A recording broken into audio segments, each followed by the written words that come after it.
Hello and welcome once again to Racecraft. My name's George May, and this time I'm doing something similar to last time but a little bit different. This is a 1983 Mitsubishi Scorpion, better known in America as a Dodge Challenger. But if in 1983 you walked into a Dodge dealership and asked to see a Challenger and they showed you one of these with a little 2.6 four-cylinder engine in it, you would probably be underwhelmed. So we're going to redress that by putting a V8 in it. So engine bay wise and everything, this is very much like a Mitsubishi Sigma. So we've already got our 302 Windsor sitting in there. Now a few people have asked me why I use the Windsor. There's a good reason for that. We'd like to put a 440 Chrysler in it, but obviously the engine bay's not big enough for that. The beauty of the Windsor is that it fits, and it fits really, really well. You don't cut the firewall, you don't cut the tunnel, you don't cut the sump, you don't cut the cross member. It all just fits in there. Extractors, you've got to fiddle with those a little bit, but the engine and gearbox goes straight in. Even the Ford AOD, 4-speed overdrive box, goes straight into the tunnel and even hooks up to the original shifter. The beauty of the conversion is that you don't have to cut the tunnel, you don't even have to take the carpet out of the car to do the conversion. So the motor fits. Now the part that you do have to cut is the radiator support panel, and the reason for that is so that we can get a nice big radiator in there. So what I do is I get my sheet metal man to bend me up one of those, which replaces the original. Then I drill some holes in it and give them the little dimpling to increase the strength, and it looks pretty cool as well. So once it's in, that's what it looks like, already in. And of course we're mounting the motor with our front plate.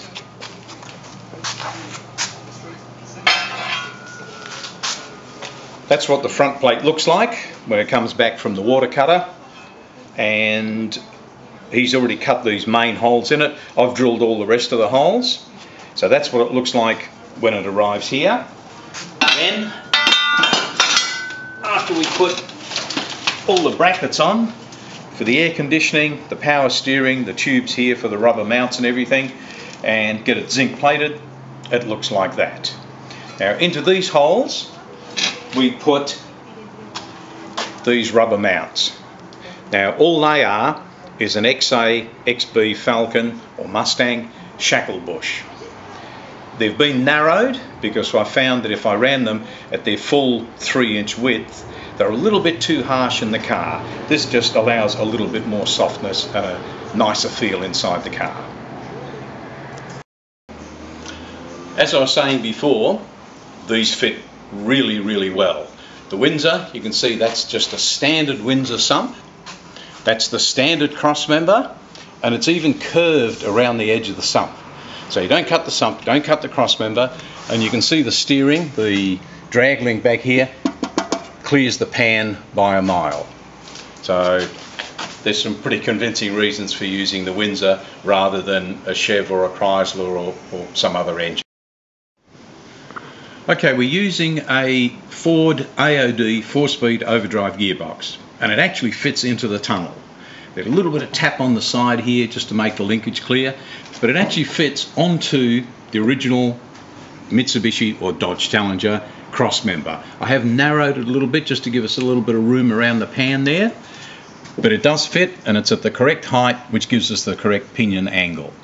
So that's a pretty nice fit. Now you can use a C4. The C4 is actually an easier fit in the tunnel than what the AOD is, because the AOD is such a big gearbox. A little later I'll show you the gear shift linkage, but even the gear shift linkage all connects up to one of these or a C4. Now if you decide to do this conversion, you're going to need some sort of extractors.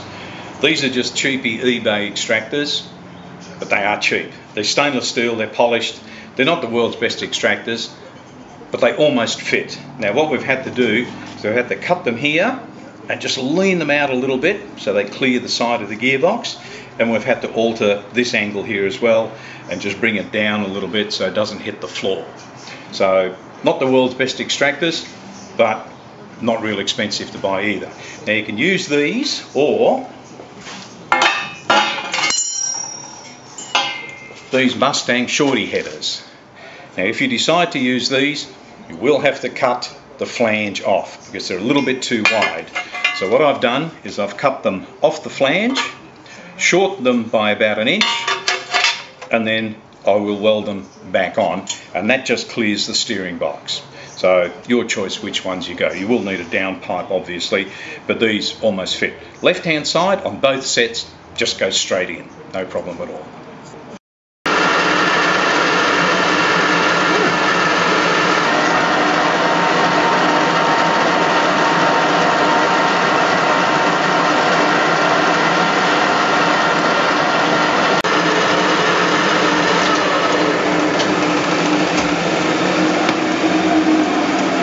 If you've decided to use an AOD gearbox in your Scorpion, or for that matter a C4, you'll probably have this kind of speedo drive in it. This is out of the AOD and it's an electronic drive. So what I've done is I've taken that apart and I've taken out the sensor unit that was inside there. So we're going to keep that, we're not going to keep anything else. So what I've done then is I've machined up a replacement speedo drive holder. This just pops straight back in there as per usual. The gear pops straight on. Then what I've done is screw cut the end so that your Scorpion or Dodge Challenger speedo drive will just screw straight on. Once again we're using the Big Borg Warner diff. Now if you've seen my other video, you'll see how that's done. These are the original Mitsubishi axle tubes mounted into the Big Borg Warner diff. The only change we're making with this particular one is because this had 2 handbrake cables, we've decided to put the EA Falcon brakes on it. The reason for that is these hook almost straight up to the EA brakes. And it's a good balance between the brakes that I'm going to use on the front. And the front brakes will be Commodore with 300mm rotor, probably better known in the US as Corvette brakes, but I can't remember which model of Corvette, but you'll see those shortly. Okay, so I've just spoken about the front brakes. This is our front brake conversion.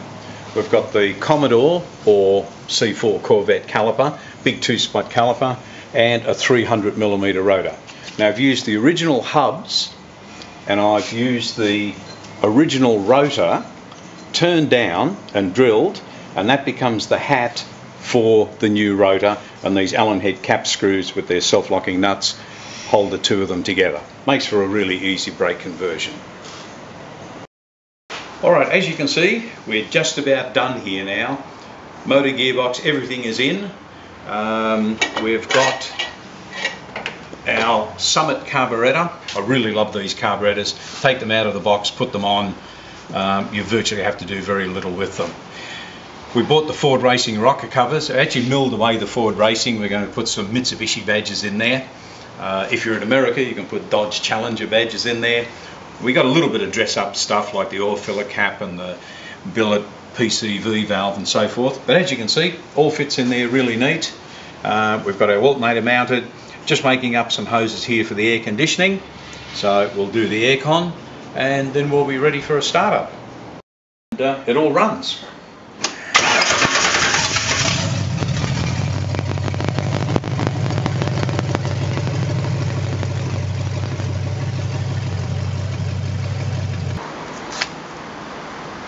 So as you can see, everything's in, it's all set to go.